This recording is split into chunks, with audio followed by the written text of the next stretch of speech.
O segundo começo.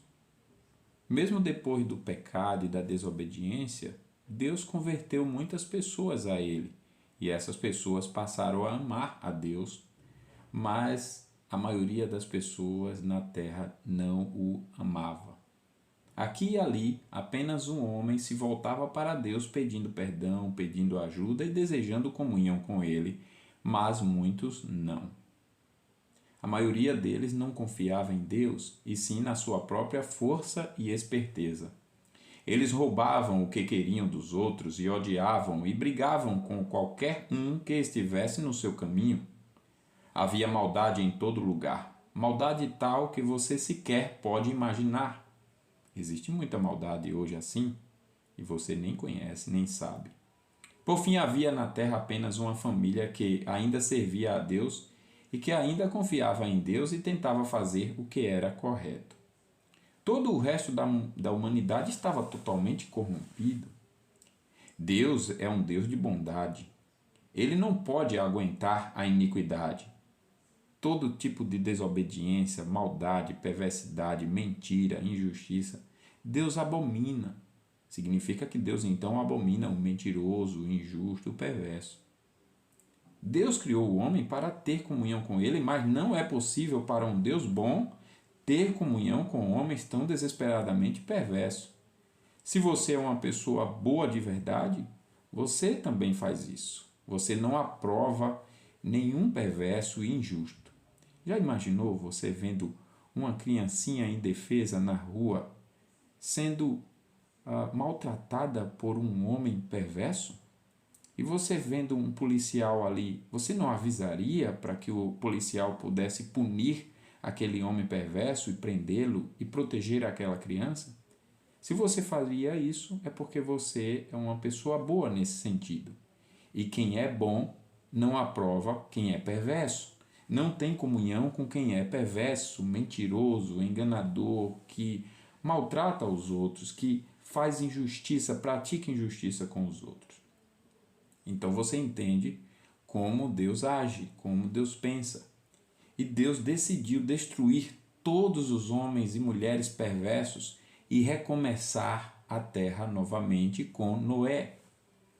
Deus disse a Noé que construísse um grande navio para que ele, a sua esposa, os seus filhos e as esposas deles fossem salvos de um dilúvio que Deus iria mandar sobre a terra.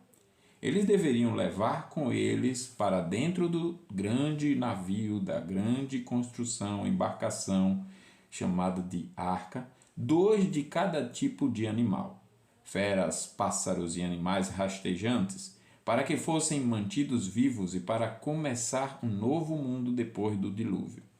Deus disse a Noé exatamente como fazer o grande navio ou embarcação, a arca. Ele deveria fazê-la muito grande para que houvesse espaço para todos os animais. A arca deveria ter 137 metros de comprimento. Se você desse 137 longos passos de 1 metro cada e medisse 137 metros na calçada, você iria ver como a arca era enorme. Ela deveria ter 23 metros de largura, sendo assim mais larga do que uma rodovia de 8 faixas. Ela deveria ter quase 14 metros de altura, o que equivale a um prédio de vários andares. Ela deveria ter 3 andares, que poderíamos chamar de andar de baixo, segundo andar e um terceiro andar ou sótão. Seria necessário que a arca fosse dividida em quartos, provavelmente para que Noé pudesse manter os diferentes tipos de animais separados, os quais, de outra maneira, talvez fosse brigar e matar uns aos outros. Ela deveria ter uma janela para que houvesse bastante ar para se respirar. Deveria também haver uma porta pela qual os animais e as pessoas pudessem entrar. Noé deveria construir a arca de uma madeira muito forte e cobri-la por fora com uma espécie de piche, algo parecido com o nosso asfalto, com o qual construímos as rodovias, para que ela fosse à prova d'água.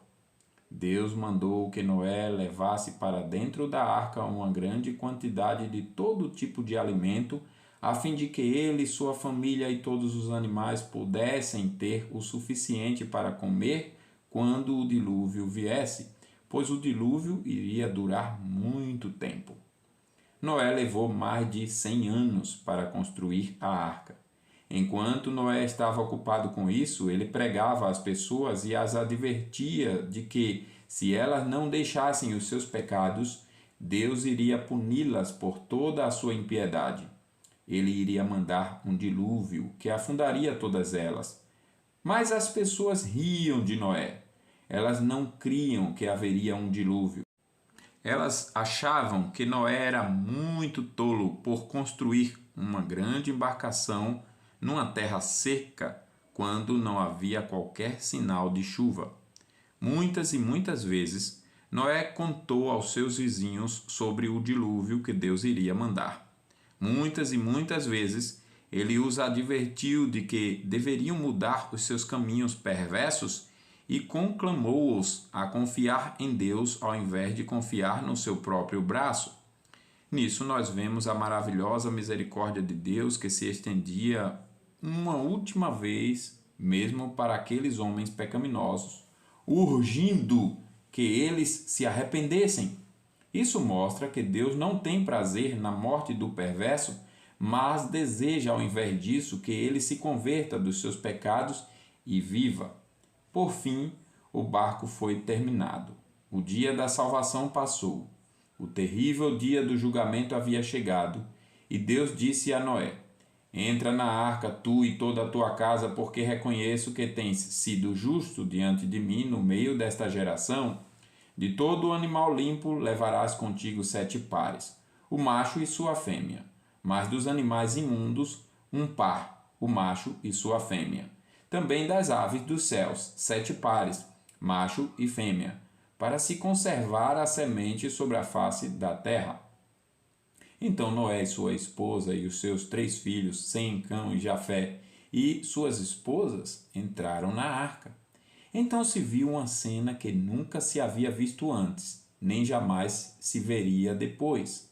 Noé não teve que ir até os campos e florestas para capturar os animais.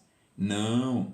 Eles vieram de sua própria vontade, cada um movido pelo chamado secreto de Deus, subindo a rampa juntos, de 2 em 2, para entrar no barco. Ali vinham os leões, papai leão e mamãe leoa, marchando calmamente e indo diretamente para a arca. Ali estão 2 girafas altas, e aí vem 2 grandes elefantes, e aqui 2 tigres com seus lindos casacos listrados. De 2 em 2 eles marcharam para a arca. Ah, aqui vem os pássaros voando de 2 em 2 diretamente para a arca. Ali vão 2 grandes águias e acolá 2 corvos. Vejam o que está vindo, uma nuvem perfeita de pássaros de todos os tipos. E aqui estão 2 avestruzes andando e 2 pavões brilhantes mais ali, mais atrás. E agora vêm os animais rastejantes, os caracóis, os sapos e os lagartos, até que a longa procissão chegou ao fim. Representantes de cada tipo de animal haviam entrado na arca. Quando estavam todos seguros dentro da arca, Deus mesmo fechou a porta. Então Deus mandou a chuva. Você nunca viu uma chuva como aquela.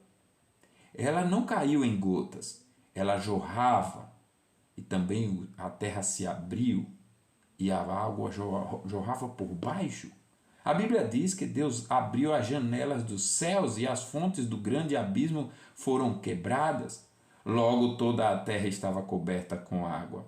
A chuva continuava caindo em torrentes do céu, e grandes ondas se levantavam com a maré do oceano e varriam a terra com força e rapidez terríveis, carregando tudo o que estava em seu caminho. A inundação fez as águas subirem cada vez mais altas. As águas levantaram a arca até que ela flutuasse sobre as ondas. Choveu por 40 dias e 40 noites. Prevaleceram as águas excessivamente sobre a terra e cobriram todos os altos montes que haviam debaixo do céu. 15 côvados acima deles prevaleceram as águas, e os montes foram cobertos. Pereceu toda a carne que se movia sobre a terra, tanto de ave como de animais domésticos e animais selváticos, e de todos os enxames de criaturas que povoavam a terra, e todo o homem. Tudo o que tinha fôlego de vida em suas narinas, tudo o que havia em terra seca morreu. De Deus não se zomba. Assim foram exterminados todos os seres que havia sobre a face da terra. O homem e o animal, os répteis e as aves dos céus foram extintos da terra. Ficaram somente Noé e os que com ele estavam na arca. Depois de 40 dias e 40 noites, a chuva parou. Lentamente a água começou a baixar, mas ainda não se pôde ver nada da terra por 5 meses.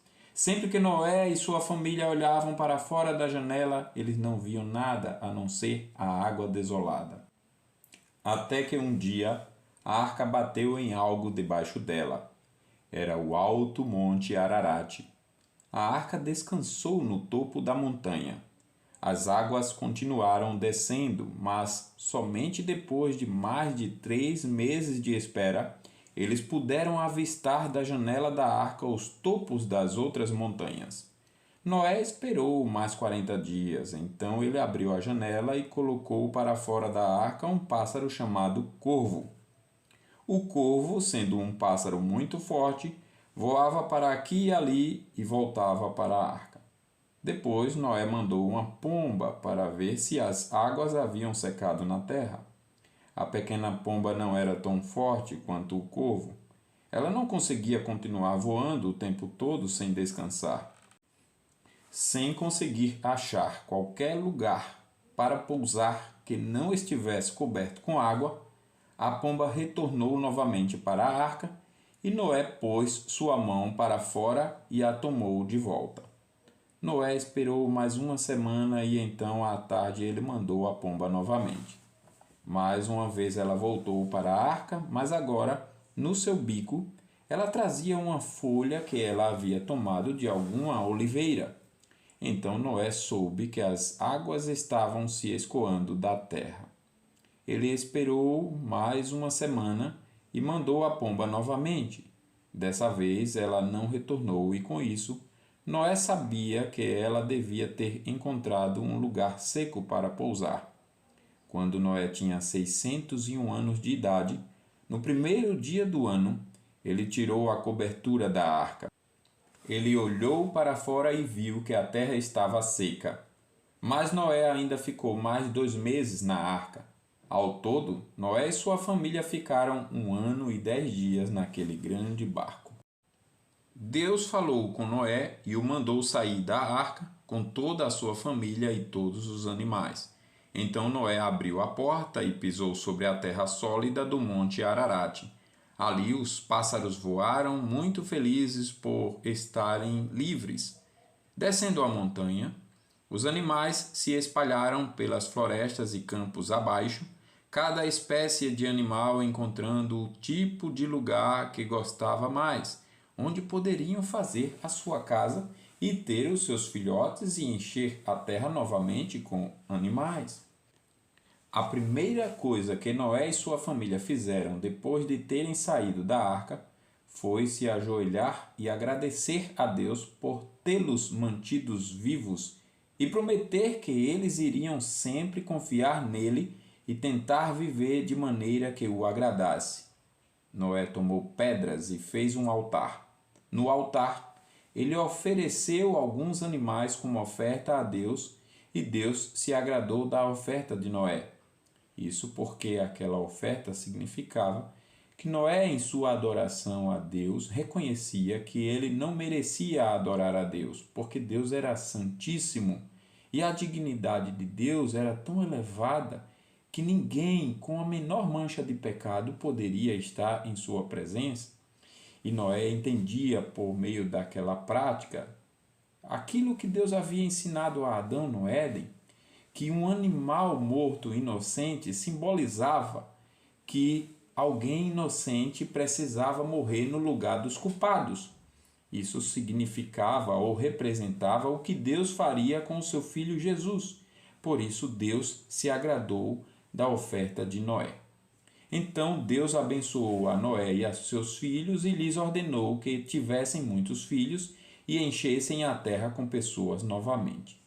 Deus também deu a eles mais um mandamento: o não matarás. Deus disse a Noé: tudo o que se move e vive ser-vos-á para alimento.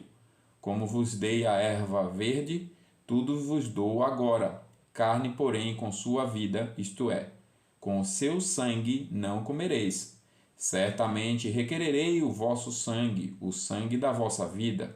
De todo animal o requererei, como também da mão do homem. Sim, da mão do próximo de cada um requererei a vida do homem. Se alguém derramar o sangue do homem, pelo homem se derramará o seu, porque Deus fez o homem segundo a sua imagem. Deus aqui está proibindo o assassinato, tirar a vida do outro injustamente. Aquele que fizer isso merecerá a morte também. Deus também fez um pacto com Noé, com seus filhos e com todos os animais que haviam estado na arca. Um pacto ou uma aliança é um acordo entre duas ou mais pessoas. E o pacto de Deus é um pacto de sangue soberanamente administrado que tem promessas e deveres. E o pacto de Deus era que ele nunca mais iria mandar um dilúvio para destruir todas as pessoas e animais no mundo. Foi um pacto solene, algo feito com uma cerimônia. Deus disse a eles: estabeleço a minha aliança convosco. Não será mais destruída toda a carne por águas do dilúvio, nem mais haverá dilúvio para destruir a terra. É promessa de Deus. Enquanto durar a terra, não deixará de haver sementeira e ceifa, frio e calor, verão e inverno, dia e noite. Por isso, nós não podemos acreditar nas mentiras que contam por aí, às vezes nas escolas, nas academias, na televisão, nos jornais, dizendo que o aquecimento global existe e que vai acabar com a Terra. Existem muitos pesquisadores de verdade, geólogos que desmentem essa falácia e, mesmo não crendo na Bíblia, mostra que a temperatura da Terra é medida pela quantidade de água, e água é muito mais do que terra no nosso planeta. E não é uma poluição, ainda que numa grande cidade, que vai determinar a mudança do clima. Mas por trás dessa explicação e de qualquer argumento humano científico está essa promessa de Deus. Foi Deus quem prometeu que a terra sempre produzirá. É por isso que num espaço de apenas 1 ou 2 metros quadrados você consegue plantar tantas coisas. Faça um teste e verá como Deus é tão bondoso e fiel. É por isso que não podemos acreditar nas mentiras dos homens, mas na palavra de Deus. Quem acredita nas mentiras dos homens vive sem esperança. Por isso muitas pessoas têm medo de casar, de terem muitos filhos, de encher a terra. Acha que a terra não pode manter tantos seres humanos, mas Deus prometeu e ele nunca deixou nem deixará de cumprir as suas promessas. Deus deu um sinal a Noé para assegurá-lo de que, quando as tempestades viessem novamente, não haveria mais dilúvio. Porei nas nuvens o meu arco. Será por sinal da aliança entre mim e a terra. Você já viu um lindo arco-íris muitas vezes? Sempre que você o vir, lembre-se de que esse é o sinal de Deus, de que ele ainda se lembra da sua promessa de não destruir a terra inteira novamente com um dilúvio. Mas essa promessa durará até quando Jesus voltar, porque ela ensina sobre Jesus. Naquele dia, Deus destruirá todos os homens perversos, que zombam da palavra de Deus e não acreditam em Jesus para não se arrependerem de suas mentiras, enganos, maldades e pecados. Assim como aconteceu nos dias de Noé, e todos foram pegos de surpresa por não darem ouvidos a Deus, Sendo salvos apenas Noé e sua família por esperarem a promessa de Deus se cumprir? Assim será quando Jesus voltar. Apenas os verdadeiros cristãos, aqueles que conhecem e amam o verdadeiro Cristo, serão salvos. Apocalipse 21 diz: Vi novo céu e nova terra, pois o primeiro céu e a primeira terra passaram, e o mar já não existe. Vi também a cidade santa, Nova Jerusalém, que descia do céu da parte de Deus, ataviada como noiva adornada para o seu esposo. Então ouvi grande voz vinda do trono, dizendo: Eis o tabernáculo de Deus com os homens, Deus habitará com eles. Eles serão povos de Deus, e Deus mesmo estará com eles. E lhes enxugará dos olhos toda lágrima, e a morte já não existirá. Já não haverá luto, nem pranto, nem dor, porque as primeiras coisas passaram. E aquele que está assentado no trono disse: Eis que faço nova todas as coisas. E acrescentou: Escreve, porque estas palavras são fiéis e verdadeiras. Disse-me ainda: Tudo está feito. Eu sou o Alfa e o Ômega, o princípio e o fim. Eu, a quem tem sede, darei de graça da fonte da água da vida.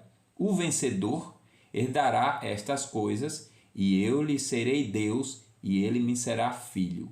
Quanto, porém, aos covardes, aos incrédulos, aos abomináveis, aos assassinos, aos impuros, aos feiticeiros, aos idólatras e a todos os mentirosos, a parte que lhes cabe será no lago que arde com fogo e enxofre, a saber, a segunda morte. Queridas crianças, queridos pais, todos nós que estamos ouvindo esta palavra, esta promessa ou estas promessas, tanto de salvação como de condenação, servem para todos nós.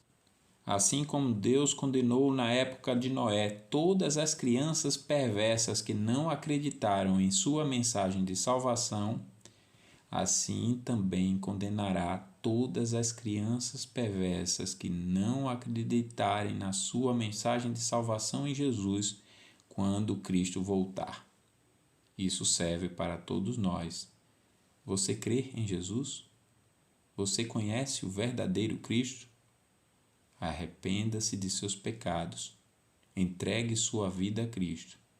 Peça para que Ele o aceite. Peça para que Ele converta o seu coração.